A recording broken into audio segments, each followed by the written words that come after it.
प्रत्येक स्थानों में हिंदू, मुस्लिम, सिख अर्थात समुदायों में विभक्त थी। उन समुदायों के प्रतिनिधियों के आधार पर एकल संक्रमण प्रणाली का प्रयोग किया गया।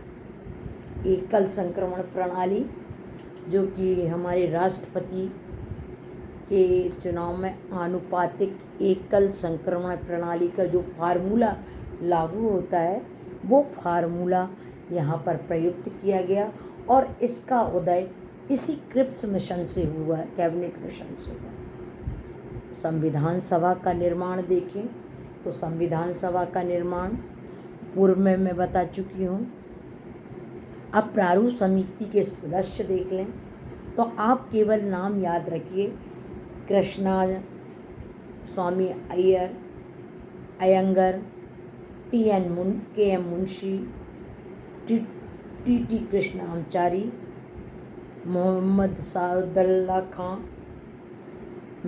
माधव मेनन और भीमराव अम्बेडकर, मेनन, साउदुल्ला खां, कृष्णाचारी, अयंगर, के एम मुंशी और कृष्णा स्वामी, ये महत्वपूर्ण व्यक्ति थे।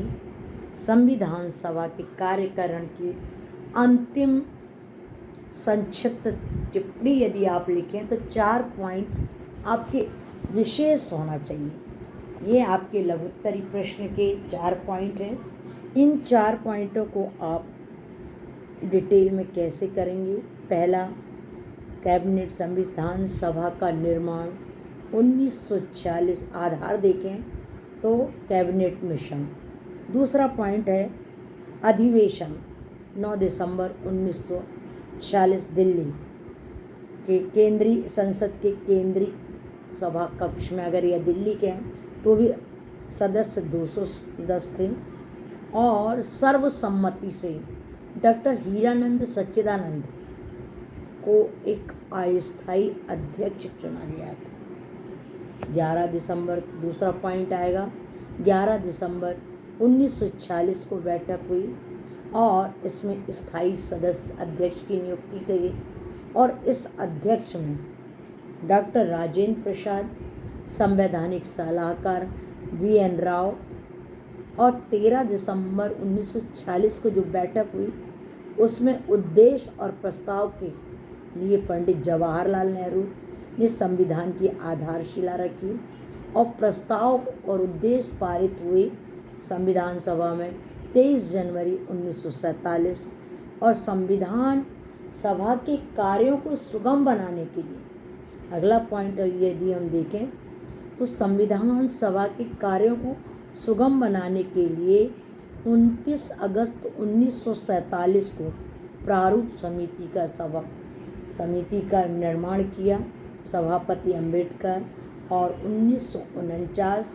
को यह पूर्णतः बनकर लागू हो गया और 26 जनवरी 1950 में संवैधानिक रूप से लागू किया। ये प्रश्न आपके लिए अति महत्वपूर्ण है।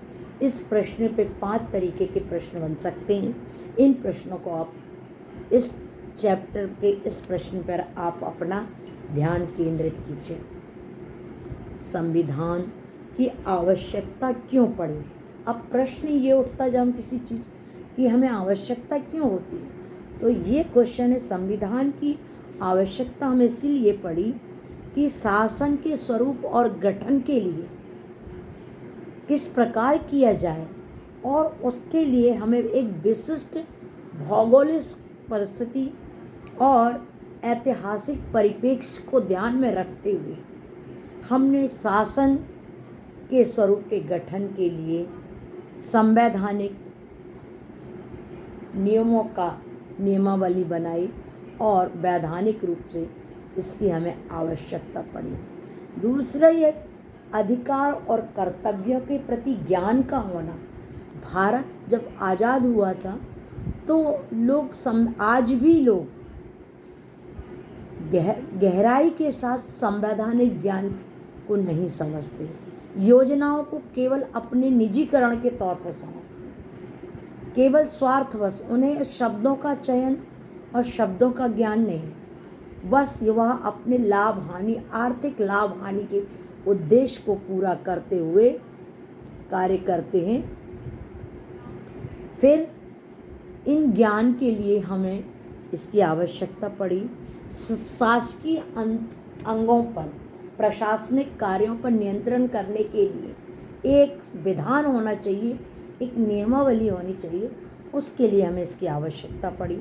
सरकार का दिशा निर्देशक तत्व ये होता है और इसके द्वारा हम अपने देश की शासन तंत्र व्यवस्था पर सुचारू रूप से चला सकते हैं। समय समय पर उस पर अंकुश लगाकर उसके कार्यों पर समीक्षा कर सकते हैं और रोक टोक कर सकते हैं। राज्य के संपूर्ण विषयों की झलक हमें इस संविधान में मिलती है। आर्थिक, सामाजिक, राजनीतिक परिपेक्ष, ये आपके लिए अति महत्वपूर्ण दीर्घ उत्तरी प्रश्न था। अब संविधान सभा के उद्देश्य कौन कौन से हैं, इसकी हम देखें तो संविधान सभा के उद्देश्यों में हम देखें कि 23 जनवरी 1947 को सभापति ने खड़े होकर सर्वसम्मति से उद्देश्यों का पारित किया। भारत एक संपूर्ण प्रभुत्व लोकतंत्रात्मक गणराज्य है। जनता, दूसरा पॉइंट आएगा जनता। जनता अब विविध राज्यों के संपूर्ण राज्य शक्ति के मूल स्रोत जनता में निहित हैं। नागरिक स्वतंत्रता, भारत में स्वतंत्रता के बाद संविधान में इसकी व्याख्या की गई है। सामाजिक, आर्थिक, राजनीतिक पद, कानून, अवसर, विचार, भाषण, अभिव्यक्ति इत्यादि इनके बारे में कहा। अखंडता की बात, भारत एक अखंड गणराज्य स्थिर क्षेत्र है जो प्राचीन काल से सम्मान हासिल है। उसे विश्व स्तर पर जीवंतता और मानव कल्याण के लिए इसकी आवश्यकता पड़ी। हितार्थ की बात है तो वर्षों से शोषित और पीड़ितों के जनहितार्थ जातियों के लिए यह कार्य किया गया। दूसरा प्रश्न, संविधान की प्रमुख कठिनाइयाँ कौन सी थी? संविधान की दूसरी प्रमुख कठिनाइयाँ कि भारत की विशालता, भारत भौगोलिक दृष्टि से अति विशाल है। उस आधार पर भारत को लोकतंत्र में जाति, वर्ग, धर्म, समुदाय को समझने और उनके बीच में समन्वय करने में कठिनाई हुई। मुस्लिम लीग द्वारा बहिष्कार किया गया। 1946 में 11 दिसंबर को जब राजेंद्र प्रसाद को स्थायी अध्यक्ष चुना गया तो मुस्लिम लीग ने इसका बहिष्कार कर पृथक हिंदू और मुसलमान राज्यों को की जातियां बनाई, जिसका कारण कांग्रेस ने इसकी उपेक्षा की। फिर ब्रिटिश सरकार की कुंठित नीतियां या कुसंगत नीतियां, इसमें सांप्रदायिकता, भाषावाद, प्रांतीयता जैसी समस्याएं खड़ी हैं जो आज भी वर्तमान परिप्रेक्ष्य में यत्र तत्र सर्वत्र भारत में मिलती हैं।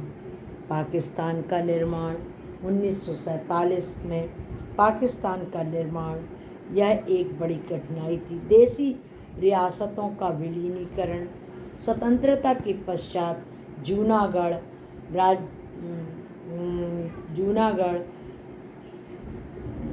और राजस्थान में की रियासत थी जो जूनागढ़, और गुजरात की रियासत, हैदराबाद मध्य भारत की रियासत है, और उड़ीसा और मालवा अंचल की रियासतों को एक करने में अनेक समस्याओं का सामना करना पड़ा, जो आज भी विवादास्पद स्वरूप में परोक्ष रूप से दिखाई देती हैं। संविधान के स्रोत क्वेश्चन है, अगर अगला क्वेश्चन हम देखें तो संविधान के स्रोत कौन कौन से हैं।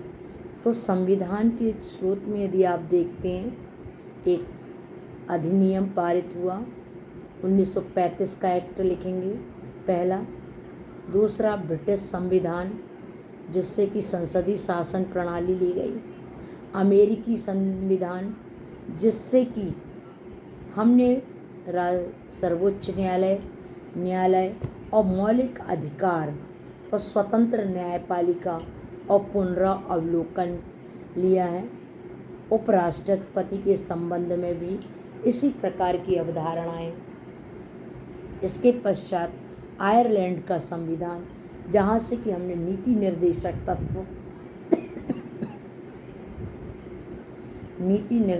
तत्वों की व्याख्या की। राष्ट्रपति के चुनाव में निर्वाचक मंडल की व्यवस्था और राज्यसभा में विशिष्ट लोगों का मनोनयन। इसी प्रकार राज्य की विधानसभाओं में ये हमने आयरलैंड से लिया। सोवियत संघ में का यदि हम देखें संविधान तो 42वें संविधान संशोधन में हमने मूल कर्तव्यों की बात की, मूल कर्तव्यों की व्याख्या की। फिर दक्षिणी अफ्रीका का संविधान और इससे हमने संशोधन। कनाडा से हमने अवशिष्ट शक्तियों को ग्रहण किया और ऑस्ट्रेलिया से हमने बीवर के सिद्धांतों की बात की है। इस प्रकार भारतीय संविधान के ये स्रोत हैं। हमने प्रथम अध्याय के 8 क्वेश्चन आपको जो दिए हैं उन क्वेश्चनों को आप देखें। इसके पश्चात मैं दूसरा वीडियो आपको आधे घंटे बाद पुनः